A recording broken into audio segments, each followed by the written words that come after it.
Hello, this is our Rats for Team 4545 League.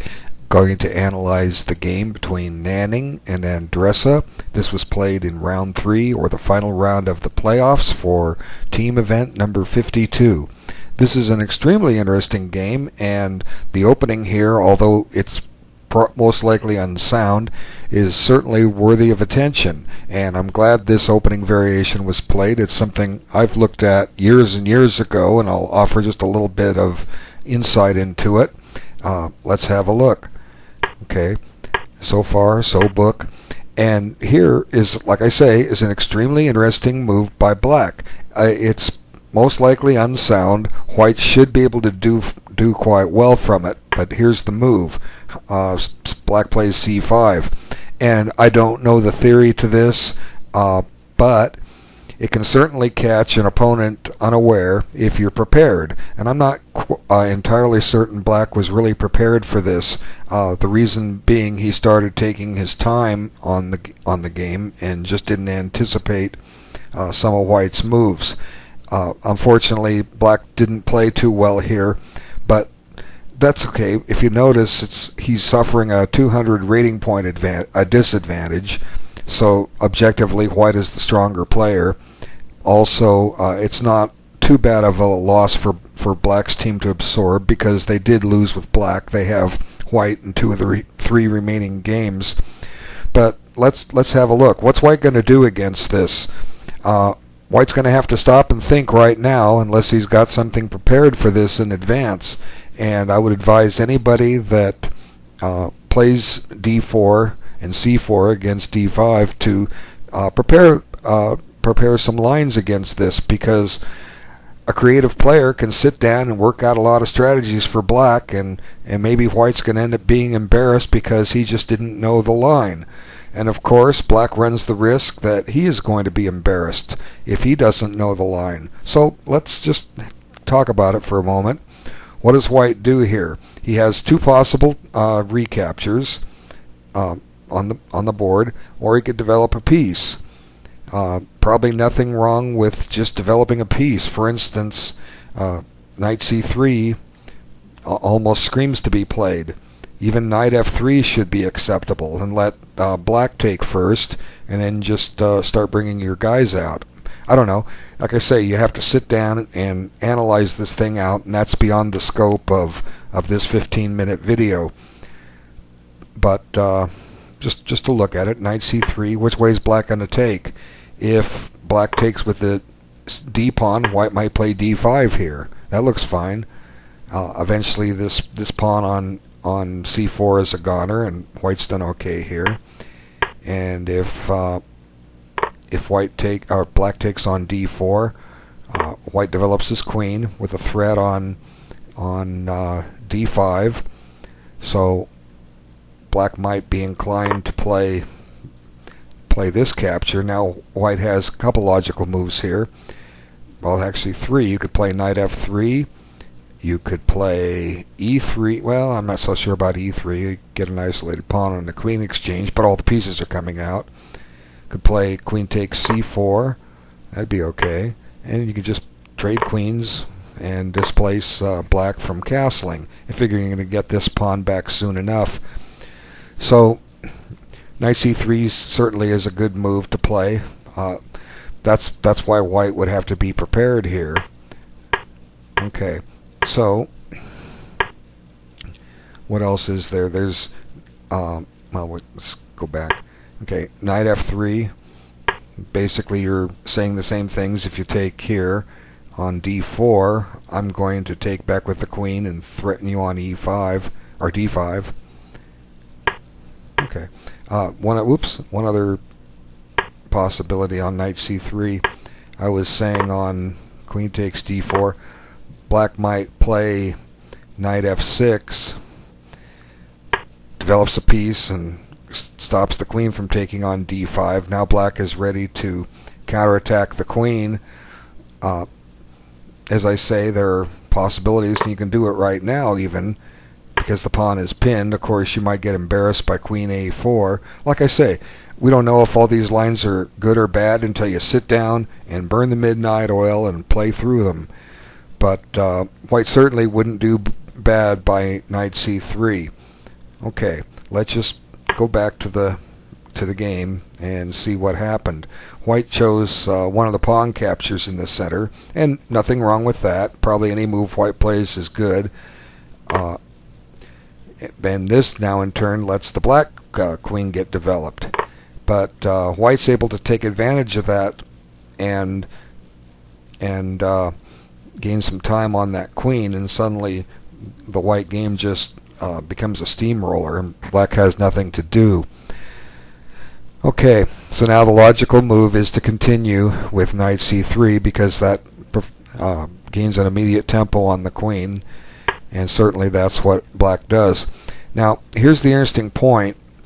If black had planned to play this line, he should have been prepared for this eventuality and had a move ready to play. And if you'll notice on his clock, it's going to drop by 2 or 3 minutes, so he was kind of out of his book. So this tells me black really wasn't prepared to play this. Probably the best move to try to justify everything, and I'm not saying it's good or bad, but probably the best move is go ahead and take the gambited pawn with the queen. Okay, has several reasons. First, it puts black a pawn ahead. At some point, white's going to have to win that pawn back, and white does get some activity for that, but what's he going to do? Okay, white has several candidate moves here, and I'm not going to analyze them all the way out. I'm just going to look at a few ideas and explain them. Bishop e3 has the advantage that it attacks the queen, and if black makes the exchange, then white's just getting all his pieces out. Okay, black's got everything he owns on the back rank, and white's threatening to retake the pawn that he's ahead, plus white's got all kinds of wonderful threats, knight b5, knight d5, and then just continue with development, and if anything, go grab that pawn on c5 or just let black have it for a while. So bishop e3 is certainly an interesting move to play here. Knight f3 less so, because if black trades queen, white has to drop back with his knight or give up castling. But either one would be quite playable. But not so. Knight f3 is not quite as good here. Here, I'll just show you. Knight f3 takes. Which way are you going to take back? If you take with the king, you can't castle, but you're ahead in development. But maybe black can hold on to that pawn here. And if you take with the knight, now the knight's kind of out of play. You've lost the possibility of coming up here and threatening forks. So knight f3 for white is not, on the fifth move, is probably not any good. And of course that leaves the other alternative right here is to play queen takes d4, and now white can analyze the choices between knight b5 and knight d5, and I think the choices are beyond the scope.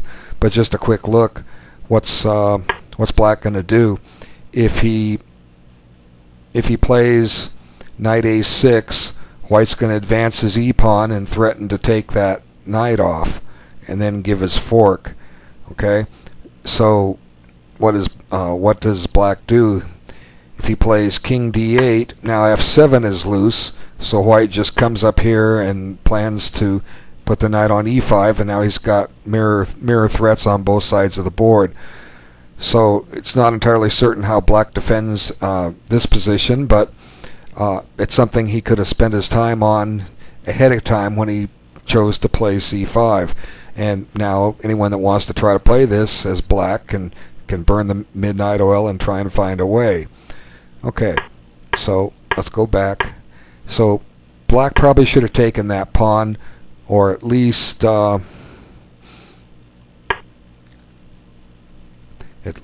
considered putting the queen somewhere where it's a little safer. If anything, go back to d1 or d8 and just try to survive. Okay, so what black played just seems to be bad in principle, because he didn't take the pro-offered pawn, and white just has two logical moves here, e3 or e4. Both of them are good. They gain time on the queen, and so black spent about 3 minutes on that move and didn't come up with a very good one. And I was more thinking of e3 here, but nothing wrong with what white played. Now black can always go back and take that pawn, but now white's gained a tempo over the previous line, so we've already seen that white was fine in those. So the game just starts deteriorating for black rapidly here. Black has absolutely no development. Everything he owns is on the back rank except for his queen, and his queen is getting chased. So black plays queen b4, keeping an eye on b2, and white just continues about his way and says, I'll just grab a pawn. Now you're a pawn down. Do you want it back? If you don't take it back, I'm going to hang on to it. So black goes ahead and takes it back. But again, look, all the lines are open for white. The knight can go to f3. Both bishops can come out. White will be castling soon. There's a tempo coming up with bishop e3 on the queen. Bishop e3 attacks the queen. And still, black has no development, so everything is looking great for white. Okay, so that's what happens. Bishop e3 attacks the queen. Queen's got to move, and black probably chose a poor square. I don't know why. He spent about 5 minutes on it, but that just walks right into another move by white where he gets his development going. Knight f3. Wow, white's killing black. Almost any move is good here. And white plays an interesting move here. You would think when you're attacking you don't want to exchange queens, but here there's nothing wrong with it. If black trades the queens, that's his only developed piece. Material is even, but white's got just boardroom like crazy. So for instance, queen takes d5, knight takes d5, there's that threat again. If knight a6, you just take it off. Bishop takes a6. So what's black going to do here? He could play king d8, and then look, there's that knight e5 I talked about earlier, and f7 is embarrassed. Black's just in trouble. Bishop e6 looks to be the only move, and white can castle with discovered threats, do all sorts of things. So let's just look back. What does black do? Black decides that he'll hang on to the queen. If anything, white can take on a5 and have the better pawn structure, the better development. But wow, this rook on a8 is hanging. I don't know what black sees, but white can win this any way he wants. Nothing wrong with what he did, just check. That forces black to interpose something on d7. That rook isn't going anywhere, so he puts the knight there. And bishop takes d7 check, and the game's basically over. What does black do here? King d8. I'm sure there's probably a checkmate here pretty quick. But black takes back, and yeah, there is a checkmate here.